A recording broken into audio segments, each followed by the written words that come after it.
Okay, sorry, my last video got cut off, so I'm just gonna pick back up where I stopped, talking about the IVF cycle.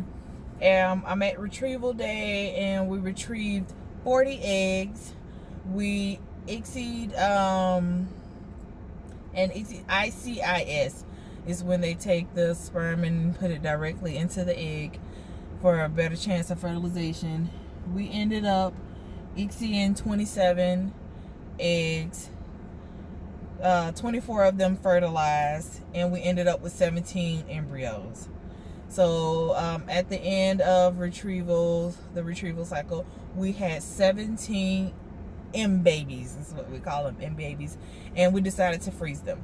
We froze them so that my body could heal before we did a transfer, because I ended up hyperstimulating. And you can go do some research on that too if you have concerns that you think it might happen to you or it did happen to you. It is a possibility. It's one of the possible side effects, or possible outcomes. I ended up hyperstimulating, which came with extreme shortness of breath, lots of pain. It took me a little longer to heal, because usually from a retrieval takes about 3 or 4 days to heal. It took me about a week, so I had to take more time off from that, more time off of work for the healing. And let's see, so that happened in June, the end of June in 2018. In July, we went home from the mainland for a family reunion, and I just let my body heal for that entire month. August comes around, and we start the medications for transfer day. So what the transfer medications do is they prepare your uterus for the embryo. They do what the embryo, the hormones and everything would do. They do what the embryo would be doing. Oh wait, what am I trying to say? Sorry.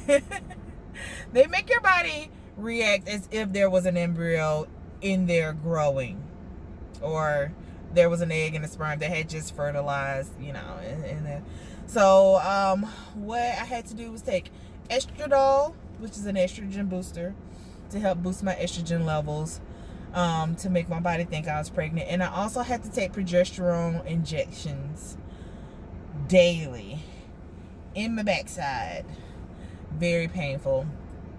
They hurt because they are oil based. So, and it's just like it sounds, I had to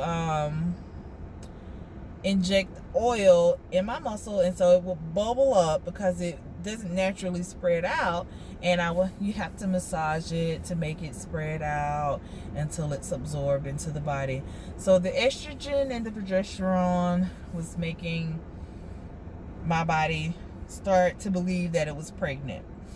I had to have my blood drawn weekly to make sure my levels were stable and they were doing what they were supposed to do.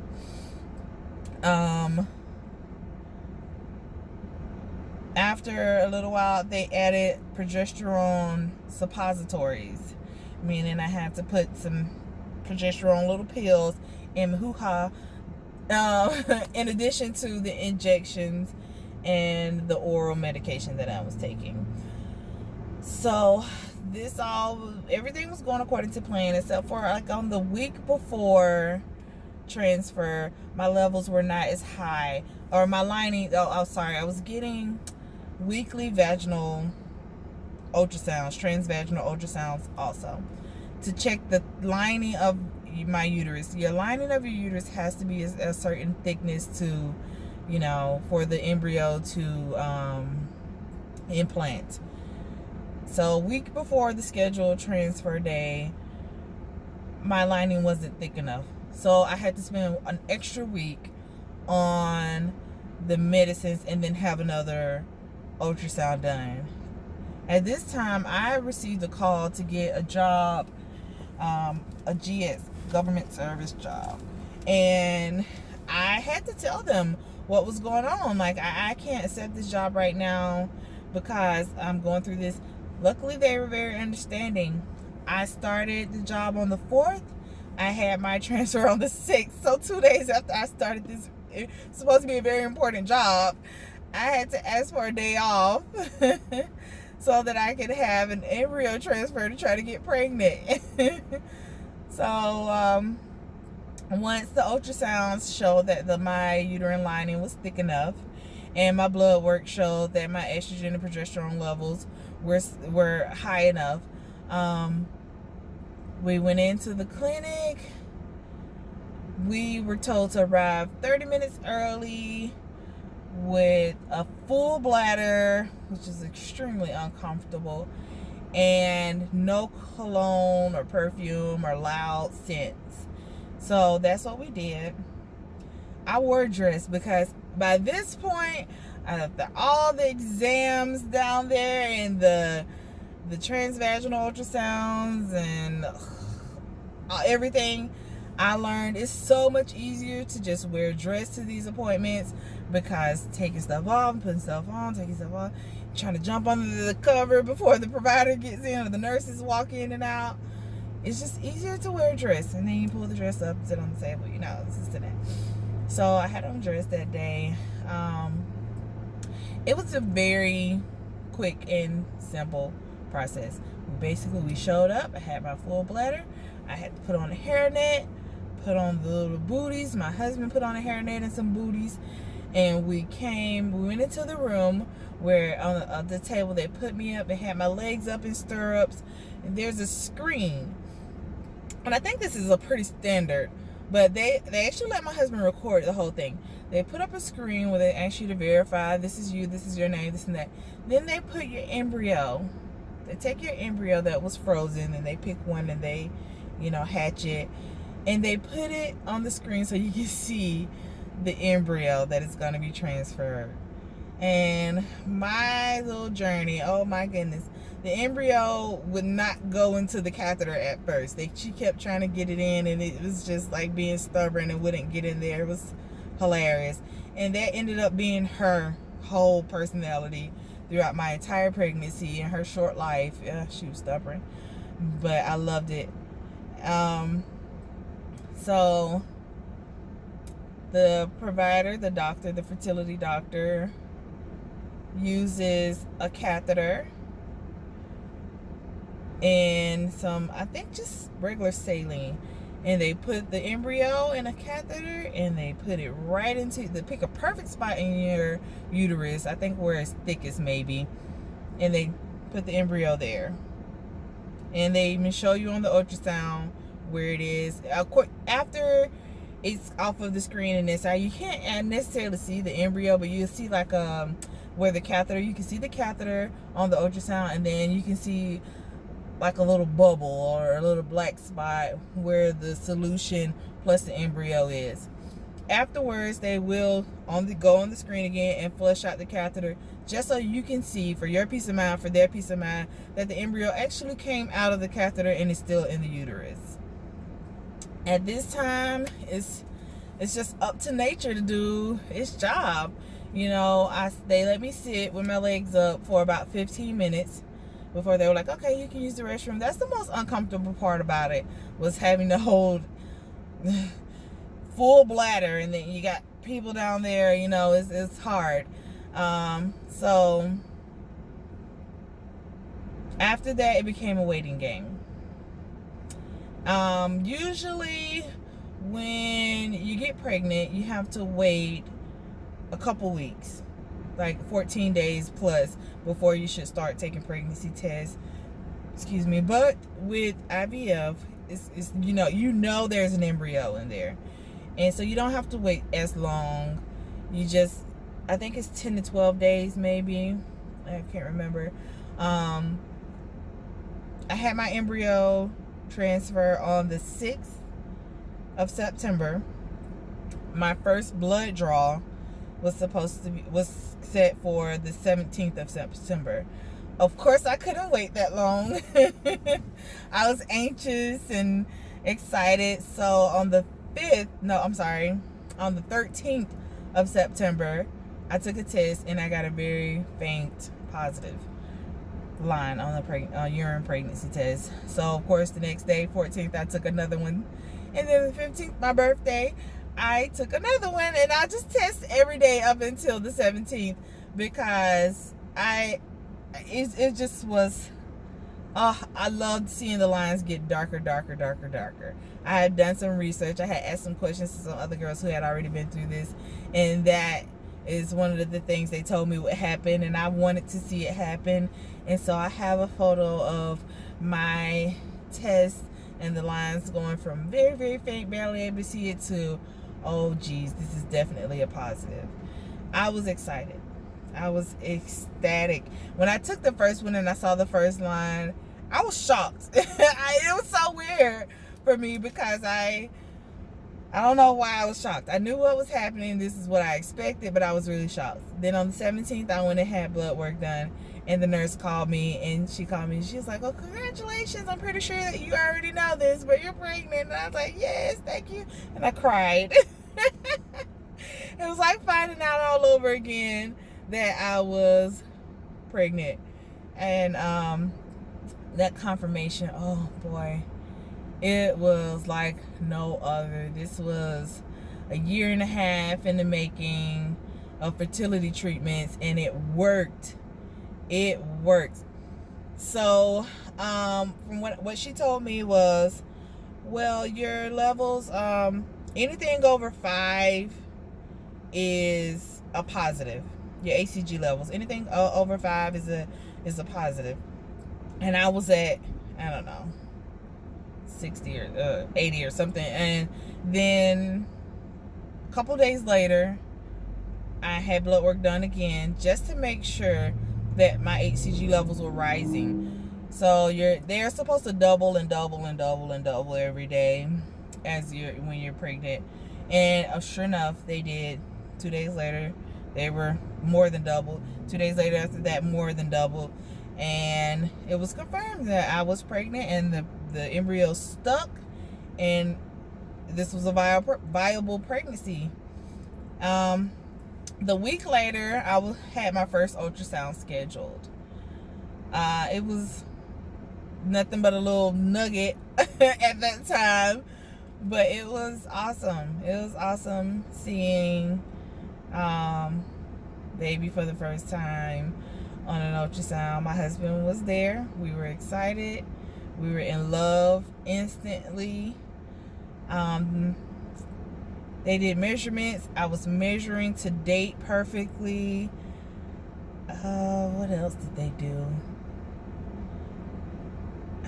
I think that's it. I think they refreshed my medicines, because at this time I have to continue to take the progesterone and continue to take the estrogen, so that my body can my estrogen and progesterone levels can increase until the placenta took over. It was formed and took over and started regulating my hormones like what would naturally happen in a cycle. So yes, I was still doing those injections every day. I did them for about 10 or 11 weeks, the progesterone injections, until they weaned me off of them. So at about 6 weeks, I was having weekly ultrasounds until I was a little more than 8 weeks when I was released from the fertility clinic to a regular OB. What happened at 6 weeks and 3 days is when I started getting nauseous. And at first it was just during the mornings, just a little light nausea, no real throwing up, no vomiting. But as the days went on, it got more intense, and I was actually vomiting a couple times a day every morning until around noon, and then it just went away. All the nausea would just go away. When I was around 7 weeks, I was a little over 7 weeks, I was at work, and I was wearing like the sanitary napkins, like the maxi pads, for because the suppositories, the progesterone suppositories, they can get kind of messy. They leak out sometimes. So I was wearing a pad for that. And I wasn't feeling so well. And so I went to the restroom because I thought I was going to vomit. but I didn't. I was just nauseous, and I decided to use the bathroom. When I pulled my pants down, there was blood everywhere. So much blood. And I freaked out. I ran to my supervisor, and I was like, I have to leave right now. I'm bleeding. I can't believe this is happening. In my mind, I was having a miscarriage. I was devastated. I started crying instantly. It was one of the scariest things I have ever experienced in my life. I was just torn to pieces. And the bleeding just kept going. So I ended up driving home. My husband was at home. He was off that day, luckily, because I called the clinic and I told them what was happening. They were like, oh, well, they asked me what color it was and how much. And because it was light pink, and it was a lot. I was, I filled up multiple pads. It was on my pants and everything. And they told me to come in, and they would just see me immediately as soon as I got there. So I drove home, picked up my husband, and he drove us to the fertility clinic. And I had already made up in my mind that the baby was gone. I was devastated. I couldn't believe that this had happened. I was so hopeful. And he was so encouraging, telling me to be positive. It's going to be okay. We got to the clinic, got in the room to do the ultrasound. I was already crying. And the doctor was like, just calm down. And he said, we're just going to get to it. We're just going to get straight to it. No, not much talking. And when he put the ultrasound in, baby was still in there. You could still see the baby in there. And when he found the heartbeat, I lost it. I was bawling. I could not believe it. Baby was still there, and there was still a very strong heartbeat. Heartbeat was measuring normal. Baby was of normal size. He actually couldn't even see where the blood was coming from. He said there's no blood in the uterus, nothing threatening to the baby. It's like, okay. It's like, you know what? Maybe it's just because you're having so many ultrasounds. We don't know. But we also can't rule anything out. So I can't tell you what's going to happen tomorrow or the next day. We don't know.